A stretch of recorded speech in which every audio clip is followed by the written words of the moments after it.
Calaroga Shark Media.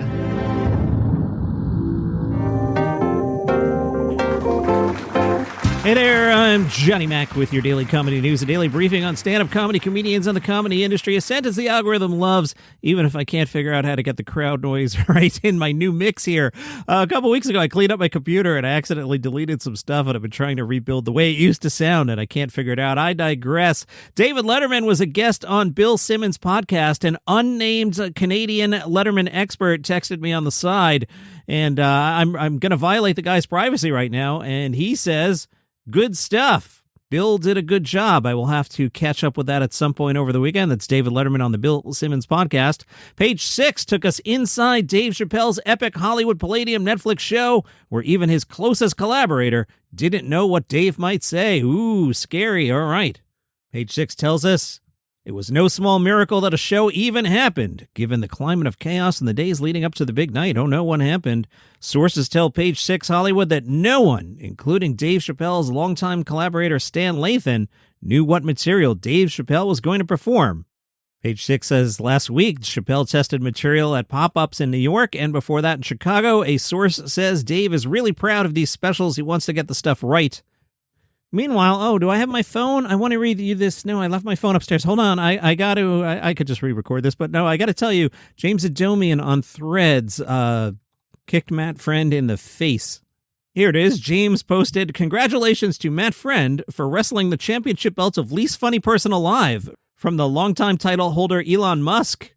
Now, I thought this was a little weird. The headline, Impressionist Matt Friend takes fans inside ridiculously star-studded comedy brunch at Netflix CEO's house.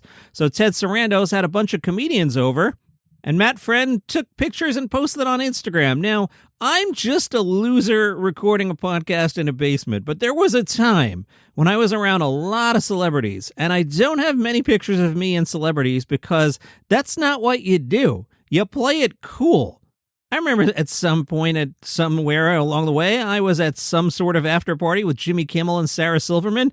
I don't have any pictures of it. You don't go, hey, Jimmy Kimmel, Sarah Silverman, can I take a selfie? You play it cool. So I'm kind of surprised that Matt Friend was taking pictures when you have the likes of Eddie Murphy and Jerry Seinfeld at the party. In a selfie video, Matt Friend scans the crowd and says, this is crazy. Oh, my God. Behind him, dramatic actor Adam Sandler and Eddie Murphy are shaking hands behind him. Also, as he pans, Kevin Hart, John Mulaney, Chris Rock, Kate Hudson, Jerry Seinfeld, David Letterman, Jon Stewart. I don't know. Maybe I'm wrong. Do these people want to be in Matt Friend's video? Matt Friend then cuts to Bert Kreischer, and Bert says, I feel incredible. But maybe I'm wrong. Photos shared by the official Netflix is a Joke Instagram page showed more folks, including Dave Chappelle, Jelly Roll, Will Forte, David Spade, Ken Jeong, and Brittany Snow. I don't know. It just seems like, again, maybe everybody was cool with it, but I could see people like icing Matt Friend because he's that guy. Maybe I'm wrong. The Hollywood Reporter posted their winners and losers for the week, kind of like comedy stock market, but different, and I'm not accusing them of ripping me off. I'm just saying it's kind of like. They say who won the week? Louis C.K. It's like that line from The Rise of Skywalker, somehow Louis C.K. returned. That's pretty good. They dusted off the quote from Robbie Praw the other day. That quote, part of the job of my team is we listen to the type of stand-ups people want to see, but we also spend a lot of time looking at who's selling tickets all around the world.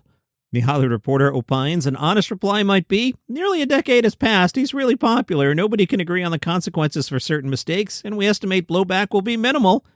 But hey, my team just now noticed this Louis C.K. guy sells tickets is also an answer. Vanity Fair weighed in on Louis C.K. Their headline, the curious, uncomfortable, and perhaps inevitable return of Louis C.K.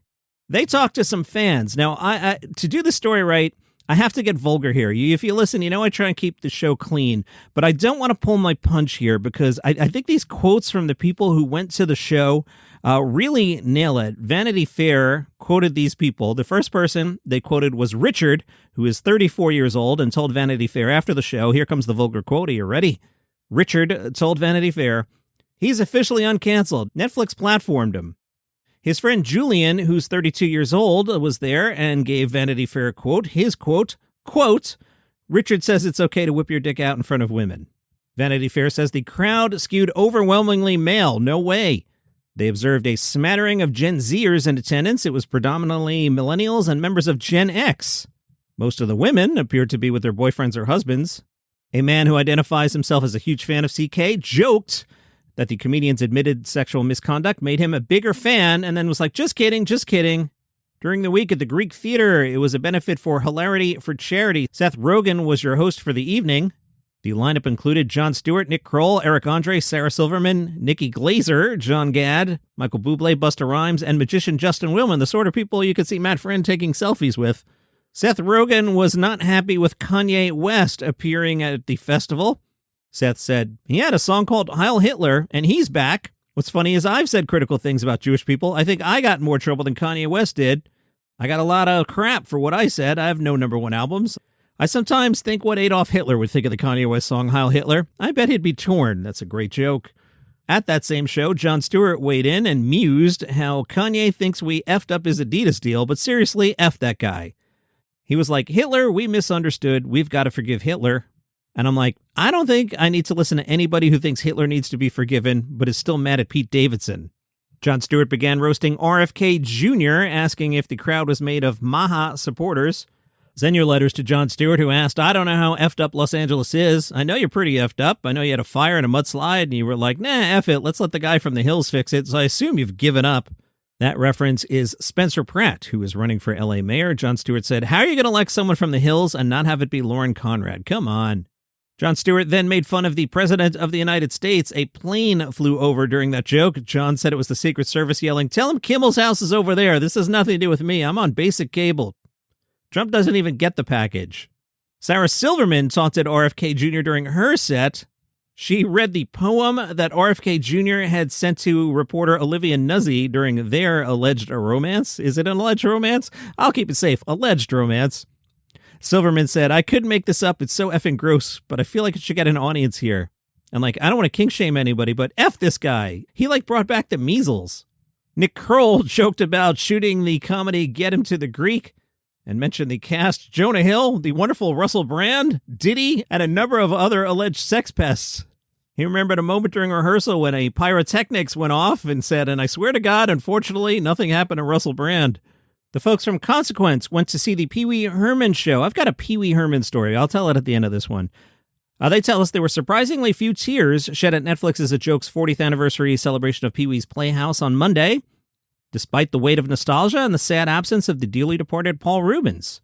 Clips from the show were heavily featured, including an opening montage that laid into Kate Pearson of the B-52s, performing the Pee Wee theme with the house band. Members of that band included a guy from Devo. On stage, the simple set featured a few large pieces emulating the show's original production. Star Trek ruiner Patton Oswalt called out how during rehearsal for the show, every performer was excited to walk through the signature zigzag-padded red door. 5 of the original Playhouse puppeteers got to show off their talents as performers with a puppet-free number. Puddle's Pity Party came out in full clown regalia to show off his incredible singing voice. Sounds like that was a lot of fun. All right, my Pee-wee story. So way back at the SiriusXM days, we would do these pop-up radio channels to salute people, and we had some sort of deal to promote Pee Wee Herman. I don't remember what it was. I never was into Pee Wee. I'm a little too old for it and just never really got it, but the younger guys on my staff were all into it, so they were doing this thing. I'm not throwing them under the bus. But in terms of things that we worked on the creative on, I was less involved with this one. I'm not shading them at all because I think the story I'm about to tell you is ridiculous. So, you have a radio station and we were trying to figure out, all right, what is the excuse for playing various clips from the Pee Wee show? And one of the guys came up with an idea for a slot machine. So you'd hear like a slot machine effect, ding, ding, ding, ding, ding, ding, ding. And then it would go like chunk, chunk, chunk. And then whatever subdivision of Pee Wee's Playhouse would come up, that would be the clip you would play. And it sounded great, and we mocked it up and everything.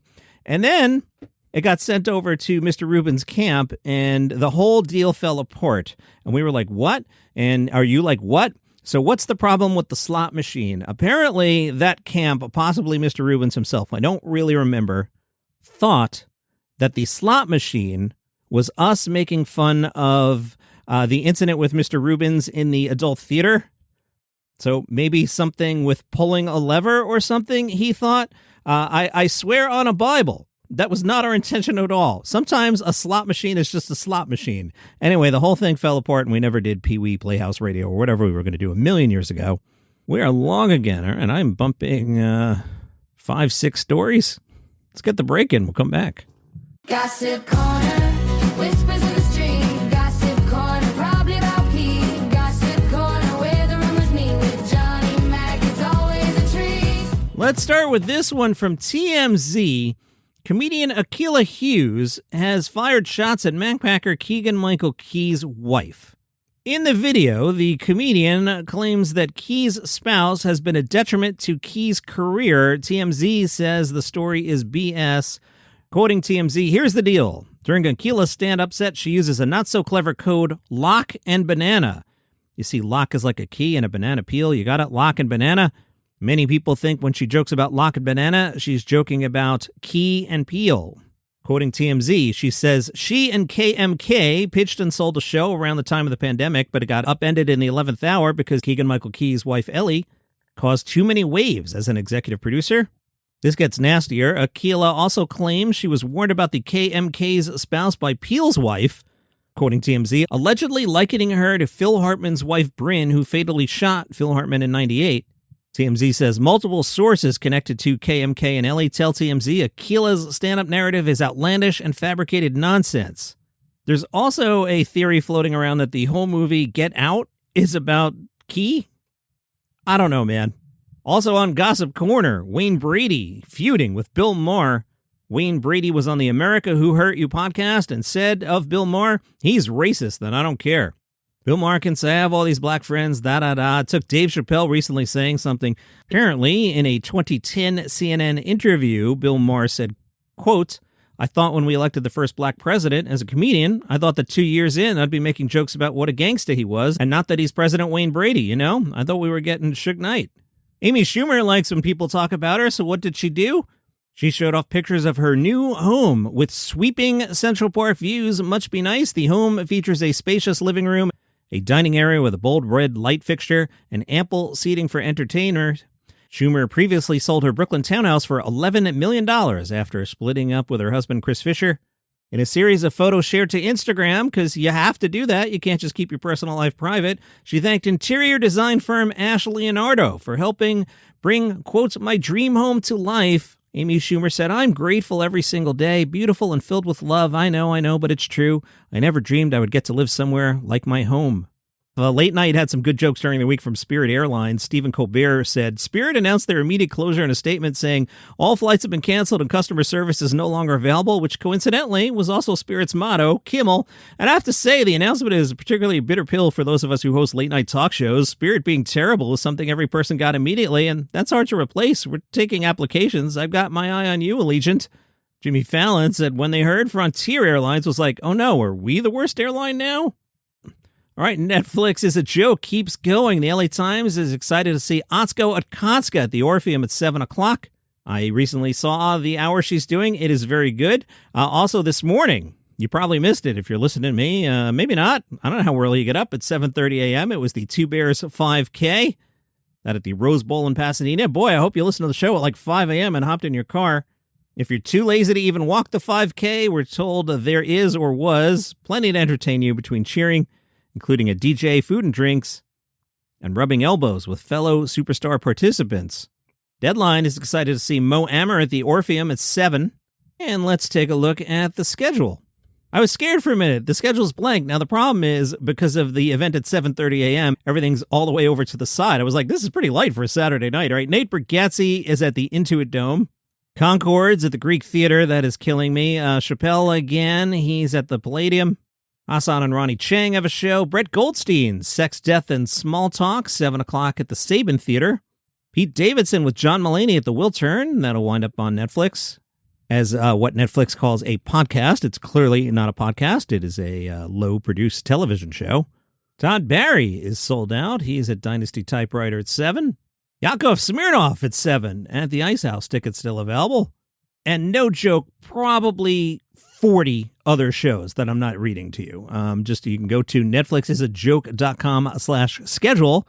Click the rectangle that says Saturday, May 09 for more information. And that is your comedy news for today. Pretty busy for a Saturday that I didn't even pre-tape. I'll see you tomorrow.